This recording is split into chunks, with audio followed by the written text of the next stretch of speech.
Welcome back, everybody. We got actually Amoongus here for this week's Week 2 pick'ems for the Pokemon World Domination Draft League. And with us this week, we have two guests.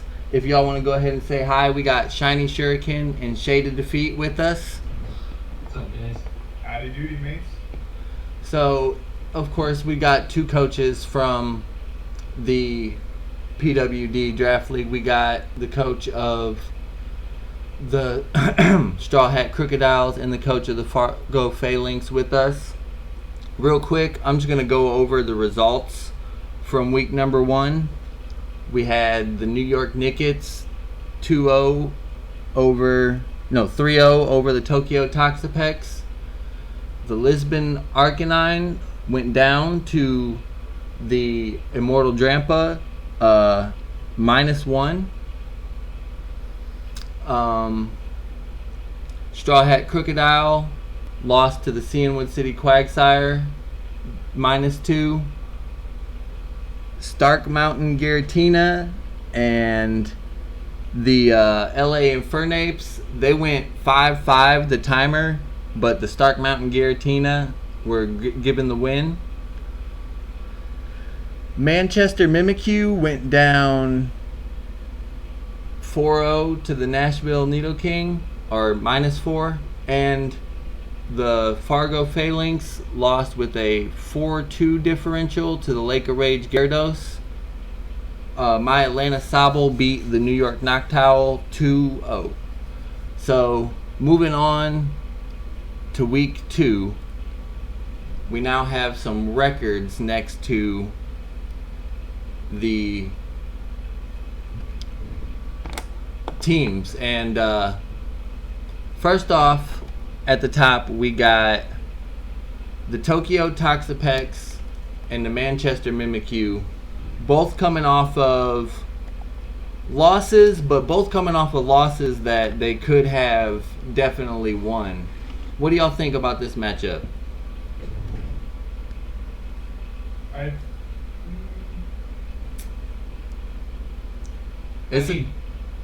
I think Coach James and the Tokyo Toxapex are going to be coming out for vengeance.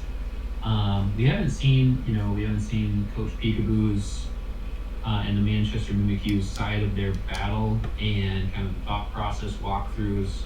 So, I know we already know where Coach James stood on wanting to come back. So I think he's going to be coming out ready to just kind of obliterate. He wants a strong win this week. Yeah. The same thing to be said about Mr. Peekaboo. Behind the scenes, we've been working on some stuff. We definitely sat down, looked down at his film that we have so far. He's looking out to come up with a song himself. Nice. Yeah, I'm taking the Tokyo Toxapex on this one, but I definitely think that the first 2 matches are probably 2 of my favorites, maybe even the first 3. But like this first both 0-1 matchup is like really close, and then the next one, actually at the beginning of season power rankings, this was the number 1 and number 2 team, still is, right? If we've moved on to Bishby and Carlos, yeah. Yeah, yeah, I guess just moving on to that next one. Who do y'all got on the 1 and 2 seed going head to head? Well, first I'll just say I'm also going to go. I'm going to pick the Tokyo Toxapex for week 2 as well.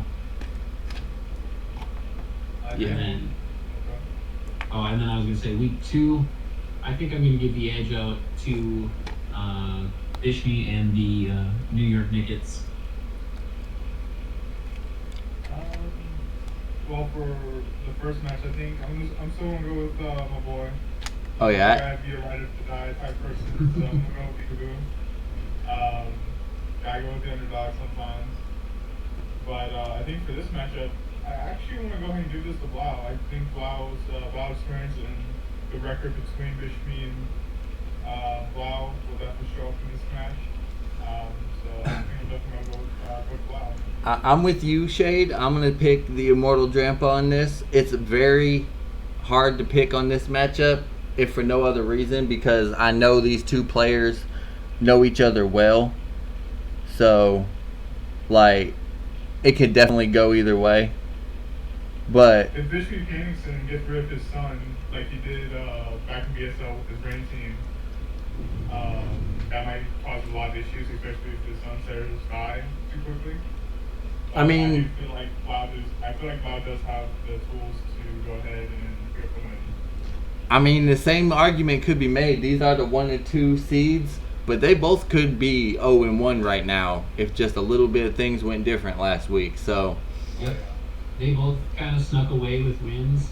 I think that they do know each other, and I think there's going to be a lot more pressure on each one of them to try and pick up that victory. I think whenever friends match up like that, it's always kind of that rivalry. I think they both have the tools to create speed and put momentum in their favor. It will be, I like what you said, like if Bishby sacks his son, but I think the same goes for Carlos. If he sacks his terrain and he doesn't utilize it to the best of his ability, week one was a kind of struggling of a showing for his use of the terrain setters and everything. It allowed Squid to kind of run the match, and Bishmi again also let Torko lose its heat rock. And I think a lot of improvement into week two will be seen from both of these coaches in how they control their entire team synergy with both terrain and weather.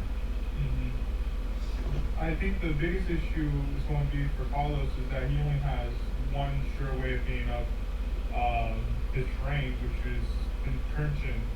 But the issue with what he likes to do, he likes to use it for what was the move, Memento? true. Well, True. he has that guaranteed setup on the terrain, but then he can also utilize, of course, Dynamax to set up his terrain.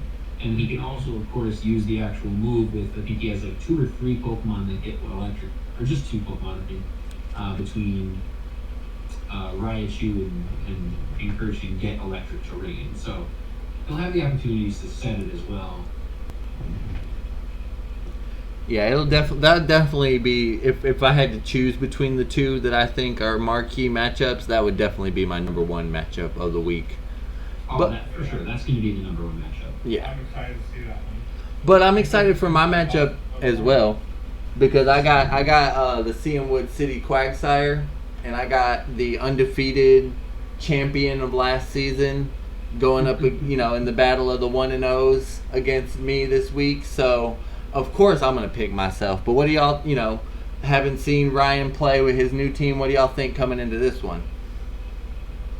It's a tough one. It's a tough matchup.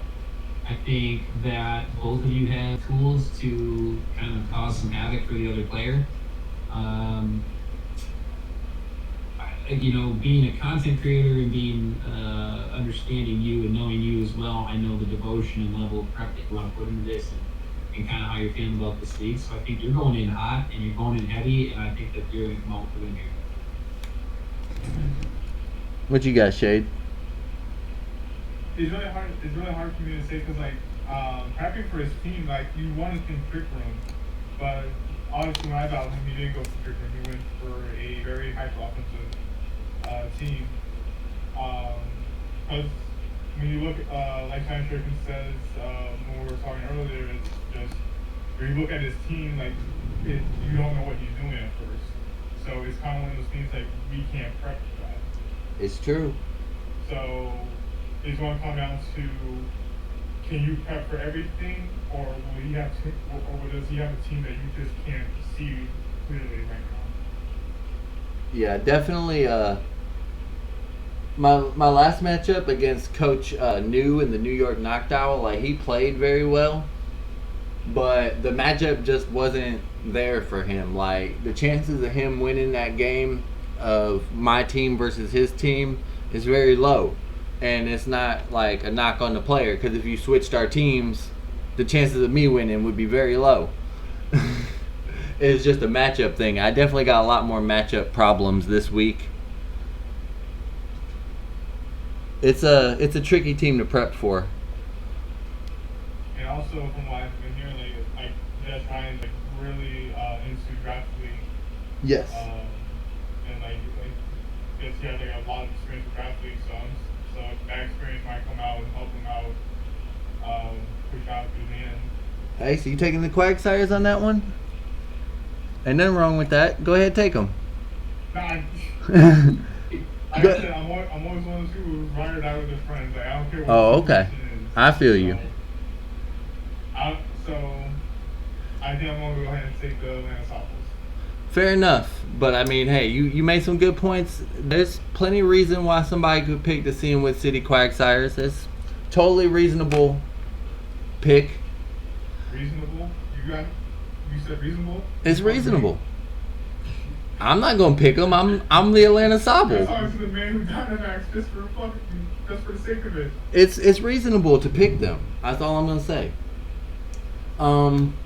As a matter of fact, I'm gonna move on to this next matchup, which is another very interesting one, because we got friends and rivals.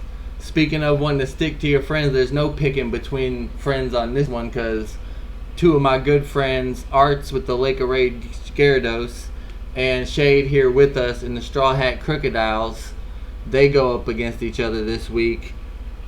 I mean, just looking at the teams, it's going to be harder for Shade to pull this one off, in my opinion. But what you think?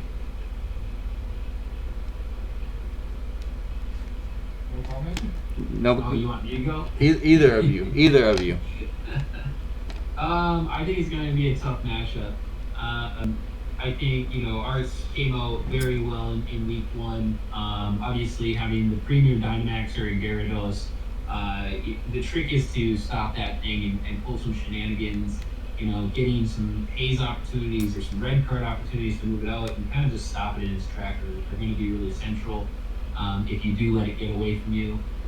He's got a lot of great support mons, and he's got that mini sand corner with Gigalith and Lycanroc, which can cause some troubles for the team. But I think there's opportunities. I mean, whenever I look at a team with Cinderace and the newly added Blastoise, there's a lot of potential. And to add the kind of trickery of Zoroark with a great special attack stat, and then great support mons with Sableye and even Lantern, I think there's some opportunity here for this team to be a bit of a troublesome team for the Lake of Rage Gyarados. And, I'm still looking to see how all the pieces fit together for the Lake of Rage Gyarados outside of, fulfilling their own just individual slots. And whether or not this team will start setting itself up more, or just relying on Gyarados. So it's a tough pick, I think, for myself.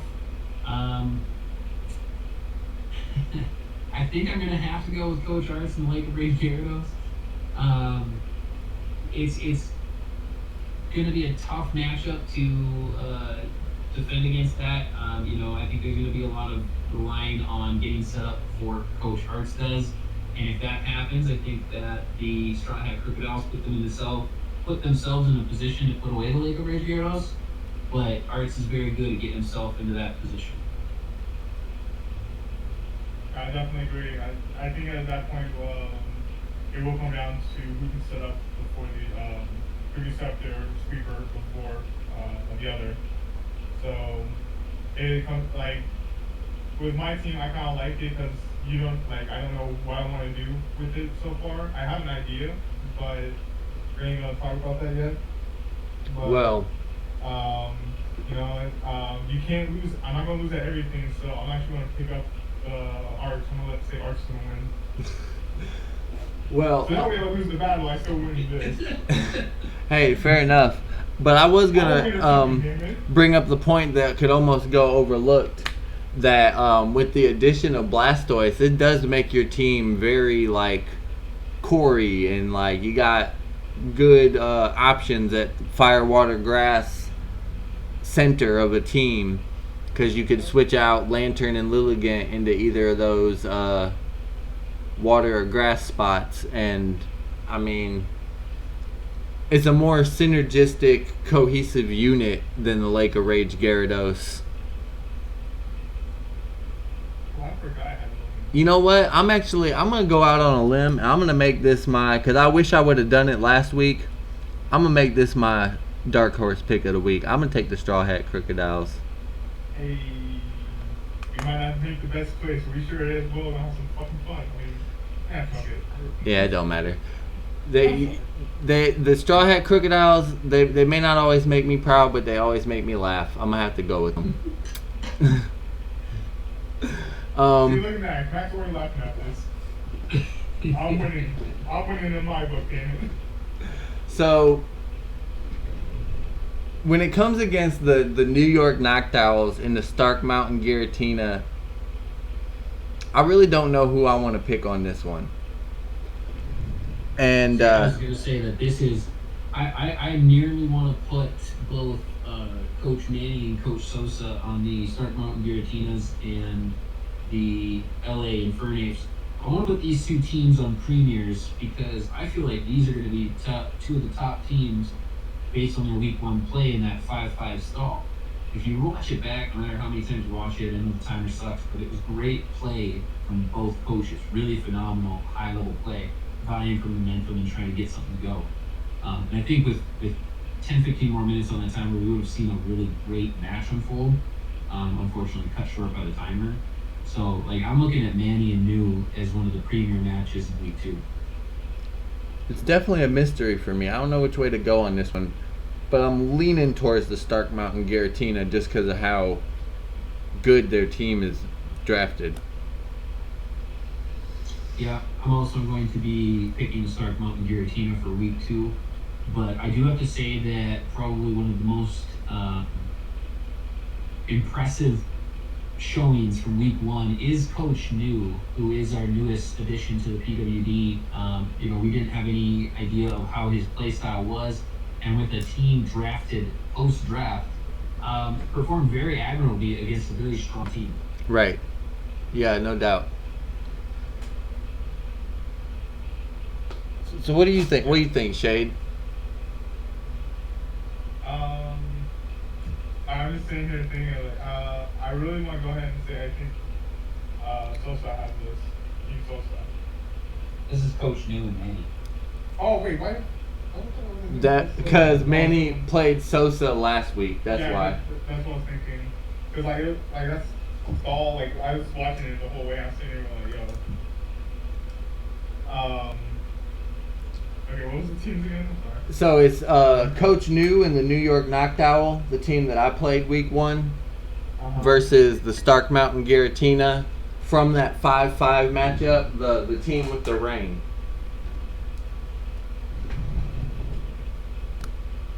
I think Coach New is going to have it. All right. I think he has it. Even though his team was Shuriken said, it was after draft, everyone drafted. I do think the team he did build was the best way he can do it. And Yeah. I think it's still good enough to win this battle. It's a solid team for sure. It's a solid team. You can't sleep on this. Considering the challenge especially, but it's a solid team even if he just drafted it that way. Exactly. Yep. So Very good job. moving on down to Max game in the Fargo Phalanx versus the Lisbon Arcanine. I was impressed with Squid's play week 1, but I haven't really kept up with their channel that long. That's really my entire sample size of Coach Squid. So I'm gonna go with you on this one, Mac. Just kind of out of principle of knowing you got a good team and are a solid player and probably have at least a half of a chance of pulling this one out. But you know Squid better than I do. What do you think coming into this matchup? Well, first and foremost, I was on the fence. Southside Braves picked up the Coach of the Week, but I was on the fence. It was really close. I actually nearly wanted to give Coach of the Week to Squid. Matching up against the number 2 team in the power rankings preseason, basically had a win. And it was a misclick Joy-Con drift that kind of took it away. Phenomenal play from Squid in week 1. I expect nothing but the same in week 2. However, I don't think it's really divulging anything. There's a major issue with this team. Walking in, I have a massive water threat in Talion, and he's got a massive water weakness between. You've got Crocodile in there, you've got Colossal in there, and Quagsire with my ability to G-Max and ignore the water absorb. I can do a lot of damage to this team with G-Max and Talion. So, I'm not going to divulge too much against my own matchup, but I am also going to go ahead and pick myself, of course. I think that I've got a good core of pieces here that can cause some havoc for this team, and it'll be tough for him to match up. Jade? Within the matchup, like Mike just said, that water weakness is going to definitely be a killer, and especially if Max his Inteleon against Quagsire. Quagsire's water absorb doesn't want to do anything for him. So I think I won't give this to Shiny Shuriken. Alright, so that brings us down to the last one. And honestly, in my opinion, I think I liked, I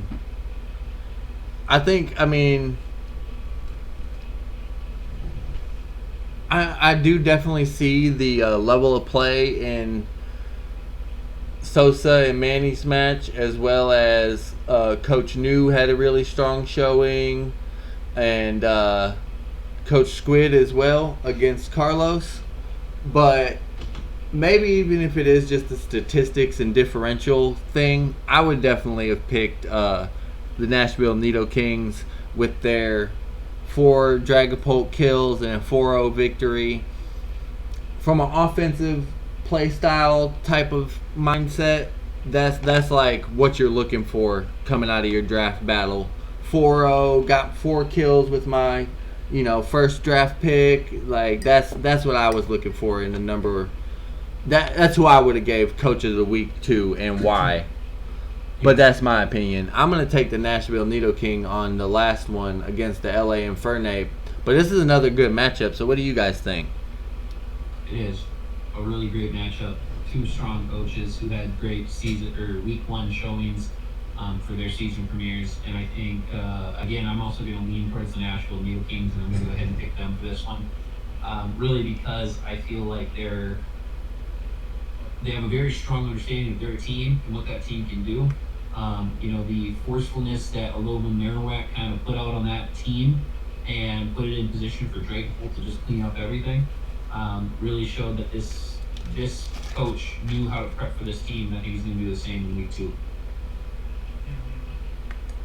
Is that what you're thinking as well, Shade? Yeah, because the play style that he used with the Marowak just to set up the rest of his team, because sometimes sometimes it comes down to, can you set up your sweeper? And he set up his Dragapult very well with that Marowak. So I think I'm going to go ahead and go with the Nido Kings. Alright. So yeah, that's the 3 of us. Before we sign off, I'm just going to quickly go over some of the leaders from last week. And as this develops week to week, I'll use this last part to say who won the week prior and who is leading as far as correct picks. So last week, which is the only week we've picked on, we had 3 coaches get all 7 picks right, and that was myself, Coach Bishme of the New York Knickets, and Coach Arts of the Lake of Rage Gyarados. They went 7 for 7. Right behind us was Carlos, Coach Bloud of the Immortal Drampa. He got 6 out of the 7. Manny got 6 out of the 7. And Shiny Shuriken, you were also right behind them with 5 out of the 7. So, I guess, thank you guys for joining me this week. I'll make sure I link you guys' channel down in the description below. Is there anything else y'all want to say before we sign off? Best of luck to all the coaches in week 2. These are, no matter how you look at it, these are great matchups from the top to the bottom. Follow me on Twitch TV/KFC. Oh yeah, that is one important thing. Shade is going to be doing a lot of his live streaming stuff, moving over to Twitch, where you find a lot of my live content as well. So I'll make sure to have both of his links in the description, but make sure that you check that out, because we'll be doing some things together. You know, he's a great draft league coach, as well as does some crazy playthroughs. So be on the lookout for all of that. Otherwise, guys, like Max said, best of luck in all your matches. Please send me your picks via DM, comment on the video, or whatever, because 9 out of the 14 coaches picked week 1, and I would love to keep that number similar, higher. You know, like, keep participating, because it makes it even more fun to watch these matches. I really enjoyed week 1, and I think that's just about it for me. If y'all want to say bye one last time, I'm fixing to sign off. Yeah, we'll catch you all later. Adios, mates. All right, bye, guys.